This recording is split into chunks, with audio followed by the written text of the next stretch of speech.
Hello, good morning. I hope you're having an awesome day, and today I'm going to talk about macros. So what are macros? I know it's a buzzword that people hear a lot, and I had somebody last week ask me if I would cover it on here, so I wanted to jump on.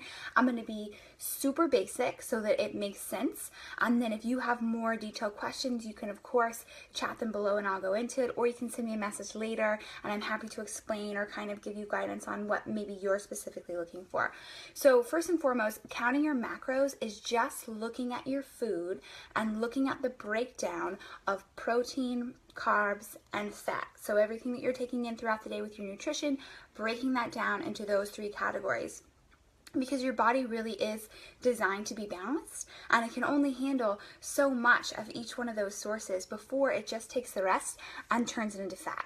So just a little side note, everything that your body takes in excess, so if you're consuming too many calories or you're consuming too many proteins, too many carbs, too many fats for your body, then the excess amount is just going to be stored as fat for a later date. So just in case your body goes into hibernation or gets trapped on an island, your body is thinking survival mode, and anything that it doesn't need to create energy is going to be just stuffed on those thighs, stuffed on that belly to have to later burn for fuel. So at our very core, before we got into this wonderful world of everything at our fingertips, we were built for survival, and that is what your body is designed to do with nutrition. So your nutrition is designed to be fuel, and that is still how your body operates and burns. Your fuel is designed to create energy for movement, to gather, to hunt, all of those things. So at our core, we are still very basic animals.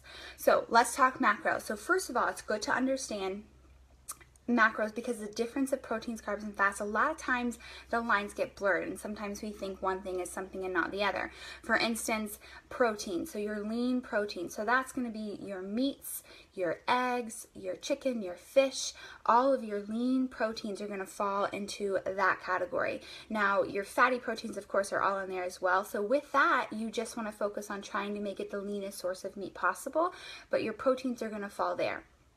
When you move over to carbs, that's when things get a little more dicey, and this is when things get where you really want to pay attention, and this is where people get confused. So carb sources are a huge portion of your nutrition and always should be. All the time do you hear people say, well, I'm just going to cut back on carbs, ooh, me and carbs, we don't get along. False. It's the wrong kind of carbs. So there's two kinds of carbs. There's simple carbs, which we don't like. Those are the bad carbs, if you will, and there's complex carbs, which are good. They take longer to digest, and they take longer for your body to burn, and they create energy for your body to move and be alive. So complex carbs would be things like your whole grains, would be things like legumes. So beans are actually a carb. A lot of people think they're a protein. So that's your complex carbs. Sweet potatoes are complex carbs. Potatoes, however, they are a complex carb, that they really act in your body more like a simple carb. So they're just a little more starchy. So if you have to choose between a sweet potato and a regular potato, sweet potato acts better as a carb in your body. Simple carbs are going to be the things that you're thinking, like potato chips and cake and candy and ice cream. Those are the things you want to stay away from. They go through your body very quickly, they don't give you sustained energy, and they are that thing that your body just craves and craves and craves and craves and craves because there's not a lot of nutrition behind it, aka it's simple-minded, if you will. Other things that people don't consider as carbs, fruits and vegetables. Fruits and vegetables are carbs, and they are wonderful sources of nutrition. At the source, a carb is a sugar. It breaks down to sugar, but not all sugars are created equal. So fruit has sugar, vegetables have sugar, your complex has sugar, your simples have sugar. So don't overthink it, but just know that your carbs are your friends. Carbs are not the enemy. Don't eliminate them from your life. Just pay attention to the kind of carbs you're taking in. Does this mean you want to eat fruit all day, every day? No, because again, your body can only handle so much sugar in that carb source before it just turns the rest into fat and stores it for later. So you got to kind of pay attention to what kind of carbs you're eating and how much. And then you have your fats. So your avocado, your your peanut butter, your avocados, peanuts, almonds, all those things provide really good fats for your body. Butter is your friend. Please remember, don't blame the bread for what the butter did, or don't blame the butter for what the bread did. So you want to pay attention to kind of those fats as well. Fats are your friends. A lot of times people are like, oh, stay away from fats, but you need those fats because they create such good fuel for your body. Oh, thanks for the love. You do a good job too, friend. So that's kind of the breakdown. Protein, carbs, and fats. So when you're counting macros, which is something, a buzz that you hear around, really you're counting the percentage that your calories are coming from. So you first want to find out what is your base calorie zone, how many calories should your body be taking in, because everybody has different goals. Maybe you're trying to lose weight, maybe you're trying to build muscle, maybe you're trying to gain weight. So your base calories will be different. Based on those base calories, your percentage of protein, carbs, and fats will come from there. A very basic starting zone for a general weight loss would be 50% carbs, 25% protein, 25% fat.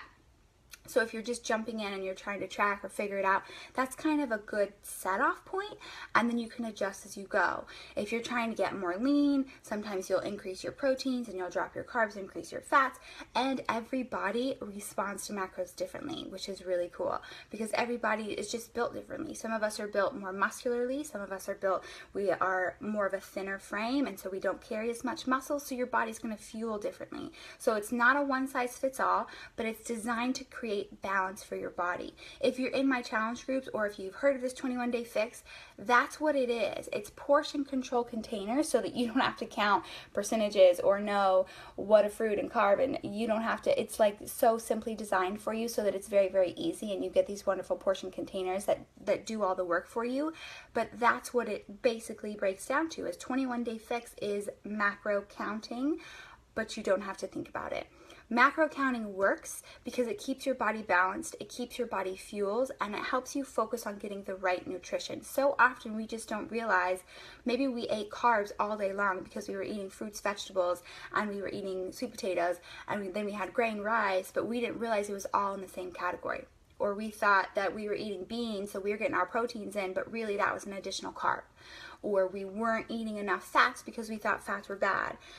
Or we were eating 12 avocados a day. You know, avocado is super dense in fat, but if you break it down on your macros, really you only need about this much for it to go a really long way because it's very densely packed. So for me, I used to think, oh, I'll just have this entire avocado, which is basically enough fat for me to have for like 2 days. So you have to kind of take the macros one day at a time.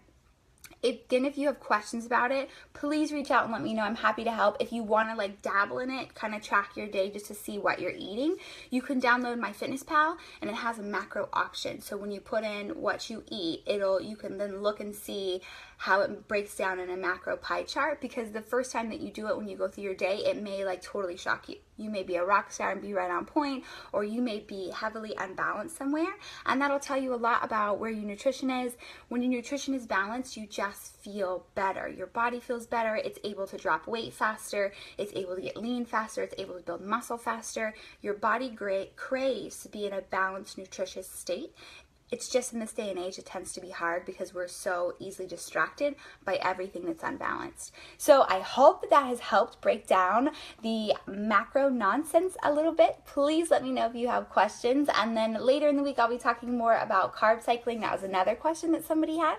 And of course, if you have any questions about anything, whether it's nutrition or fitness or life, please let me know, and I'm happy to jump on here and chat about it. Hope you have a good one.